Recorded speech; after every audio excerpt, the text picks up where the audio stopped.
Audio Jungle.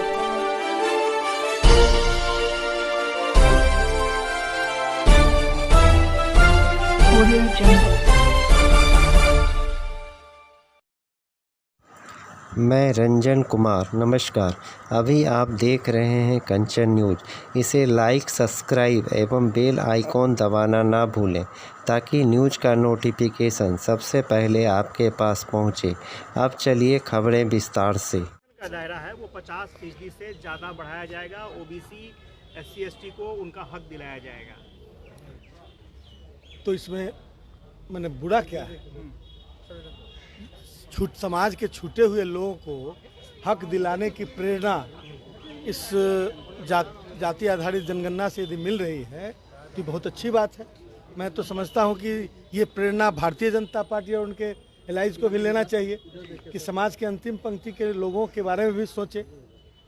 और जो अप्रत्यक्ष रूप से जो मैंने आरक्षण पर प्रहार करने वाली जो पाटुरी ठाकुर, डॉक्टर राम मनोहर लोहिया जैसे हमारे महापुरुष और अमर शहीद जगदेव प्रसाद जैसे पहले ही आया हुआ था, माहौल अनुकूल नहीं हो रहा था, तो अब तो आम जनता इस बात को जब समझेगी तो किसी भी पार्टी या मैंने जो सरकार है उसकी मजबूरी बनेगी कि उसको। मंत्री विजय चौधरी ने साफ तौर पर कहा है कि जो भी प्रधानमंत्री पद का दावेदार होगा इंडिया गठबंधन का, वो 2024 चुनाव परिणाम के बाद ही होगा।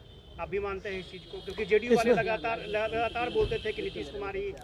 देखिए, इसमें मानना क्या है, ये उत्साह में बहुत सारी बातें होती हैं कि उस समय चुने हुए जो नेता होंगे उनको प्रधानमंत्री बनाएंगे, और प्रधानमंत्री के चूँकि व्यक्तित्व सारे व्यक्तित्व इस मतलब इंडिया गठबंधन में हैं, इसलिए उस पर पहले से किसी भी तरह की टिप्पणी मतलब मैं समझता हूं कि अच्छी नहीं है। सम्राट चौधरी ने लालू यादव को जो है बिहार के समाज का कैंसर बताया है, क्या कहेंगे? आंध्र प्रदेश में अब छोड़िए उन लोगों की बात, उन लोगों की बातों का स्तर जो है मतलब अपना दायरा भूल जाता है लोग, अपनी हैसियत भूल जाता है लोग। लालू प्रसाद का जो कद है, देश का सबसे बड़ा सेकुलर लीडर, देश का सबसे बड़ा सामाजिक न्याय का पुरोधा लालू प्रसाद, आज भी दूसरे दल के लोग, आम जनता किसी दूसरी पार्टी में भी हैं जो समाज का छूटा हुआ लोग हैं, उनसे जाके पूछिए ये क्या बोलेंगे। ये तो इसी पार्टी से निकल कर गए हैं, तो मैं बहुत तल्ख टिप्पणी करके फिर उनके बराबर नहीं जाना चाहता हूँ। हम लोग की मर्यादा का ख्याल रखना चाहिए। आप किस पर बोल रहे हैं, किस पर, कहीं सूरज पर थूकने की कोशिश में अपने मुंह पर थूक न गिर जाए, इस बात का ध्यान रखना चाहिए। देश में 5 राज्यों का चुनाव होने वाला है, 3 दिसंबर को नतीजे आएंगे, क्या लगता है? इसमें लगना क्या है, ये प्रजातांत्रिक प्रक्रिया का हिस्सा है और इसको देश का असर। SC ST को उनका हक दिलाया जाएगा। तो इसमें मैंने बुरा क्या है? समाज के छूटे हुए लोगों को हक दिलाने की प्रेरणा इस जाति आधारित जनगणना से यदि मिल रही है तो बहुत अच्छी बात है। मैं तो समझता हूं कि ये प्रेरणा भारतीय जनता पार्टी और उनके एलाइज को भी लेना चाहिए कि समाज के अंतिम पंक्ति के लोगों के बारे में भी सोचे। और जो अप्रत्यक्ष रूप से जो मैंने आरक्षण पर प्रहार करने वाली जो पाटुरी ठाकुर, डॉक्टर राम मनोहर लोहिया जैसे हमारे महापुरुष और अमर शहीद जगदेव प्रसाद जैसे पहले ही आया हुआ था, माहौल अनुकूल नहीं हो रहा था, तो अब तो आम जनता इस बात को जब समझेगी तो किसी भी पार्टी या मैंने जो सरकार है उसकी मजबूरी बनेगी कि उसको। मंत्री विजय चौधरी ने साफ तौर पर कहा है कि जो भी प्रधानमंत्री पद का दावेदार होगा इंडिया गठबंधन का, वो 2024 चुनाव परिणाम के बाद ही होगा। आप भी मानते हैं इस चीज़ को? क्योंकि जेडीयू वाले लगातार बोलते थे कि नीतीश कुमार ही।